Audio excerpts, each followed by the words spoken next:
esta presentación hablaremos de deuda pública y todo lo relacionado a ella. Para ello debemos comprender que la deuda pública son obligaciones que contraen los estados para obtener financiamiento a través de la emisión de instrumentos emitidos directa o indirectamente.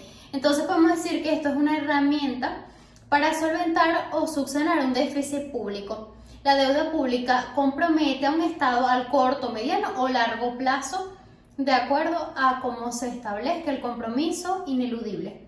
No existe un solo tipo de deuda pública, sino que tiene sus clasificaciones. Dentro de estas encontramos como primer nivel de clasificación, para poder diferenciarla, es la residencia del acreedor. Esta puede ser deuda pública interna o externa. La deuda pública interna es aquella mantenida por residentes y como protagonista clave son los bancos pertenecientes al país. Ellos son uno de los mayores prestamistas cuando hablamos de deuda pública interna. Ahora, la deuda pública externa es aquella mantenida por acreedores no residentes o títulos registrados en los mercados internacionales, como por ejemplo el Banco Mundial, la Corporación Andina de Fomento. El segundo nivel de clasificación sería el organismo contratante. De esta deuda encontramos dos, directa e indirectamente. Ambas son el saldo de la deuda bruta representado por el monto total de los compromisos financieros. Lo que la diferencia es el contratante como tal. En la deuda pública directa son contraídas por el Ejecutivo Nacional a través del Ministerio de Finanzas y en la deuda pública indirecta son contraídos directamente por entidades gubernamentales garantizadas por el gobierno central. También encontramos la deuda pública consolidada o flotante. Ellas se van a diferenciar más que todo por el plazo de tiempo. La deuda pública consolidada podemos decir que es a largo plazo, un periodo de financiamiento de 7 a 10 años, mientras que la flotante es más a corto plazo, es identificada con los títulos a corto plazo, letras de tesorería, adelantos de Banco Central, entre otros. Esta deuda se cancelará antes de 2 años. También tenemos la deuda pública perpetua, amortizable y de lastre.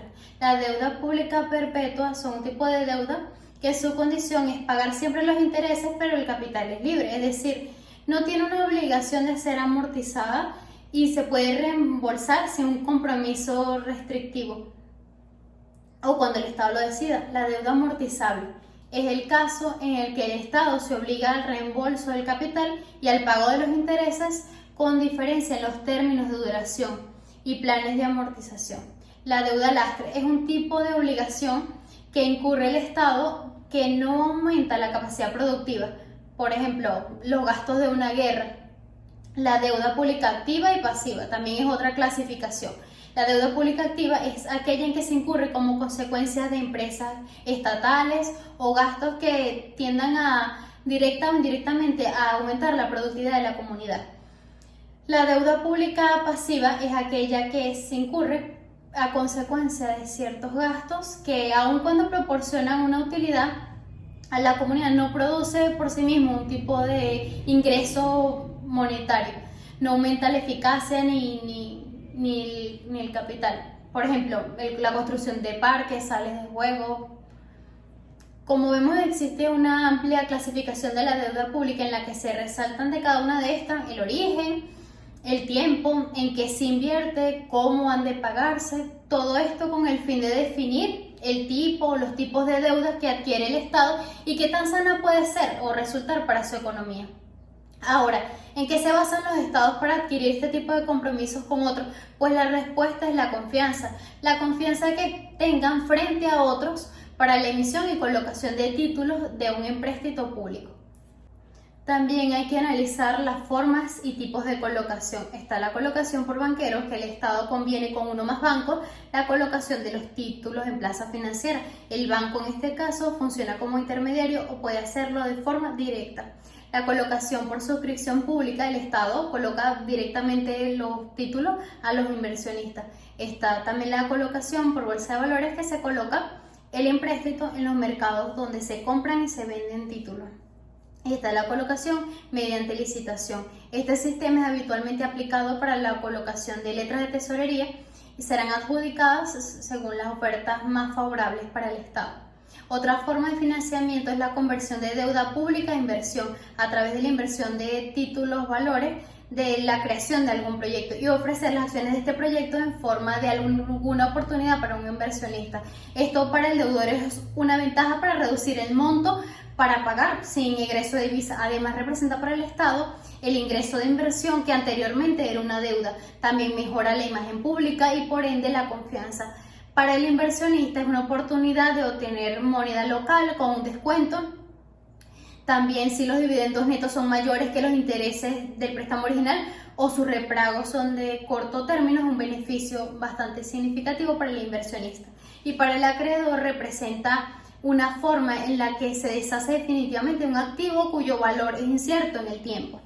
Ahora bien, es importante conocer cómo son pagaderas cualquier tipo de deuda y la estructura del servicio de la deuda pública, que comprende el monto total pagado por el concepto de capitales e intereses, los cuales se definen. El capital comprende todas aquellas cantidades que disminuyen el saldo de la deuda original, por así llamarlo, y los intereses son los pagos periódicos que representan el costo del financiamiento. Es lo que le cuesta al Estado tener ese dinero líquido al momento. Dentro de los pagos al capital tenemos el que se llaman las amortizaciones, y entre ellas tenemos la amortización obligatoria, que es la amortización en las fechas en las que se estableció como tal. Entre estas existe la amortización en fecha única, que es como su nombre lo dice, una fecha única y debe amortizar el capital. Y está la amortización por parte, que normalmente es a largo plazo. Se establece algún tipo de condición. También existe la amortización voluntaria, que es la que se produce como consecuencia de una obligación antes de la fecha establecida o del vencimiento. Y la amortización indirecta, que es la que se relaciona con la depreciación y obviamente indirectamente se está amortizando porque ya el valor como tal de la deuda baja por la depreciación de la moneda en la que se paga. La amortización es una forma de dar por terminado un empréstito, pero también existe la conversión, que hace un cambio de la deuda pública con el mismo capital, pero con otras condiciones que normalmente reducen los intereses. El acreedor recibirá menos intereses, depende de los acuerdos. Y otra forma de extinguir, aparte de las dos mencionadas anteriormente, es la consolidación. Es una variante del mismo proceso de conversión. Consiste en que una deuda que es de corto plazo se transforme en una de largo plazo. Se llama consolidación. Recordemos que al inicio de este video mencionamos que uno de los tipos de deuda era la consolidada, que era a largo plazo. Pero ¿qué sucede cuando el deudor no puede hacer frente a este tipo de compromisos que mencionamos anteriormente? El compromiso es ineludible, pero existen algunas formas de paliar dicha situación, en la que se encuentra la reestructuración, la reconversión y el refinanciamiento. En primer lugar y más conocida está la reestructuración de la deuda. Es una herramienta que de alguna manera permite planificarse y llegar a un acuerdo con la institución financiera de cómo y cuándo va a pagar ese crédito, en la situación en la que no se puede hacer frente a esas obligaciones. También está la reconversión, que consiste en sustituir una deuda anterior por otra en condiciones distintas, en la que se refiere al vencimiento, tipo de interés, garantía o ventajas fiscales. A veces incluso cambia hasta la persona del deudor. También está la refinanciación de la deuda, que tiene por objeto reemplazar un préstamo existente por un préstamo nuevo, que se refinancia para obtener también términos más favorables. Ahora bien, ya conocemos lo que es la deuda, sus características, formas de colocación y lo que la constituye. En este punto también es necesario analizar los antecedentes históricos, y esto con el fin de trasladarnos a la actualidad y ver cómo impactaron o nos permiten reflexionar sobre la deuda pública y la escuela de pensamiento. Sabemos que una de las escuelas de pensamiento más significativas es la escuela inglesa, donde Smith, Ricardo, Malthus y Stuart Mill aportaron reflexiones, percepciones e impacto de la deuda pública a las naciones. Los pensadores Smith y Ricardo coincidían o tenían posturas muy similares en cuanto a la deuda pública. Ellos pensaban que no era muy favorecedora para los estados. Creían en mantener y acumular el capital sin tener que desembolsar a intereses que pasan de generación en generación. En el caso de Smith mencionaba que una renta desviada de trabajadores productivos a trabajadores improductivos y para ser gastada y malgastada dentro de un mismo año por regla general sin siquiera la esperanza de una reproducción futura. La tesis de Smith es que la deuda pública constituye la representación financiera de un consumo de capital real. Ricardo a todo este pensamiento aportó que aún así no se deduce que considere el sistema de empréstitos como el más apropiado para costear extraordinario. Es decir, no es lo mejor, pero puede tomarse como una herramienta para los casos extraordinarios. Malthus, por su lado, tenía una posición muy distinta. Él creía que la deuda pública aumentaba la productividad y la distribución de la renta, ya que es un nuevo dinero ingresando al Estado. Decía, si la distribución es un elemento necesario para la riqueza, sería temerario afirmar que la abolición de una deuda debe con toda seguridad aumentar la riqueza y dar empleo a los trabajadores. Stuart Mill menciona el alto impacto para la clase trabajadora y productiva que se ve afectada mediante impuestos. Sin embargo, no desprecia en su totalidad la idea de que es una herramienta positiva en algunas ocasiones. Mencionaba que la eliminación de la deuda afectará desfavorablemente al consumo de la colectividad y a la demanda efectiva. También es importante mencionar en esta parte la nueva ortodoxia de la deuda pública, que está basada en tres posiciones básicas. Dice, la creación de deuda pública no implica una transferencia de carga real de la primera a las generaciones posteriores. La analogía entre deuda individual o privada y deuda pública es falsa en todos los aspectos. Y tercero, hay una aguda e importante diferencia entre la deuda externa y una deuda pública interna. La aceptación de estos tres principios, que se conocen como la nueva ortodoxia, no conduce a la eliminación del pensamiento clásico, pero sí a matizarlo. Comprendiendo estos pensadores o lo que aportaron para su época, resulta muchas veces difícil colocarse a un bando u otro a la hora de mirar la deuda pública simplemente como algo bueno o algo malo, ya que las circunstancias y los estados son muy distintos, pero siempre la respuesta correcta va a ser en preguntarse para qué se obtiene la deuda, cuál es su fin, ya que no es lo mismo una deuda que financia una guerra, una deuda para pagar otras deudas, en comparación con otra que financia un proyecto de envergadura para el turismo, que atraiga capitales extranjeros o proyectos donde se aumente la capacidad productiva de un nicho específico. En el caso puntual de Venezuela, aumentar y crear nuevas refinerías aumentaría significativamente el Producto Interno Bruto y obviamente también sería muy significativo y positivo para la nación. Dentro de cada estado existe una realidad y un contexto que hay que tomarse en cuenta. Uno de ellos son los riesgos de mercado, el entorno futuro de la gestión de la renta, de la deuda, y las políticas fiscales y la distribución de la riqueza. Ahora bien, una pregunta que es muy común es que si la deuda pública puede causar inflación en los estados.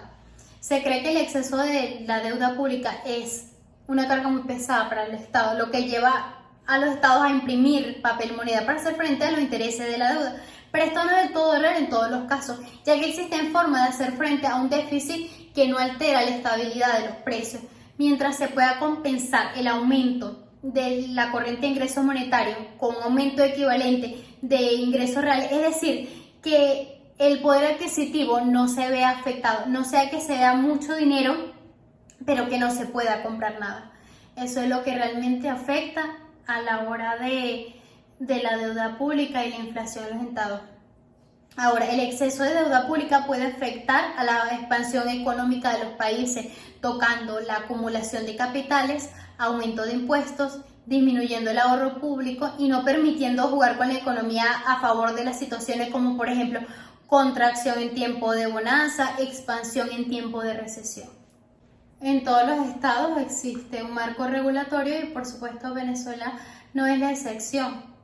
Al caso de Venezuela, la Constitución, en el artículo 312, nos dice que la ley fijará límites al endeudamiento de acuerdo con un nivel prudente en la relación con el tamaño de la economía. También nos habla en la Ley Orgánica de la Administración Financiera del Sector Público, en los artículos 79, 80, 87, 88 y 90-91, nos dice quiénes son los capacitados para la administración, cuáles son las operaciones del crédito público, cuáles características presupuestarias deben tomarse en cuenta para el pago de la deuda, refinanciamiento y reestructuración de la deuda pública, valor para ser admitidos los títulos de deuda pública y el tiempo en que prescriben. Ahora, conociendo qué es la deuda pública, sus efectos, las escuelas de pensamiento y que estipula la ley, no podemos subestimar la planificación estratégica y la forma de hacer frente a ella, apoyándonos el presupuesto de la nación y no sobreapalancarse de este, ya que en algunos casos resulta muy favorable y en otros totalmente nefasto, como lo mencionábamos anteriormente, inclusive poder llegar a perder propiedades importantes que constituyen el patrimonio de una nación. Cabe mencionar en este ejemplo los bonos de PDVSA, los cuales perdieron su credibilidad y en la actualidad se cotizan al 3% de su valor, representando una carga muy pesada y una imposibilidad de poder hacer frente ni siquiera para una posible reestructuración. Y esto trae como consecuencia a la larga para una reconstrucción como país, ya va a ser mucho más difícil obtener un préstamo nuevamente y por ende, como hemos mencionado, existen circunstancias en las cuales es necesario poder apalancarse para poder que un Estado salga de una situación, pero bajo una estrategia efectiva y con un fin bien direccionado.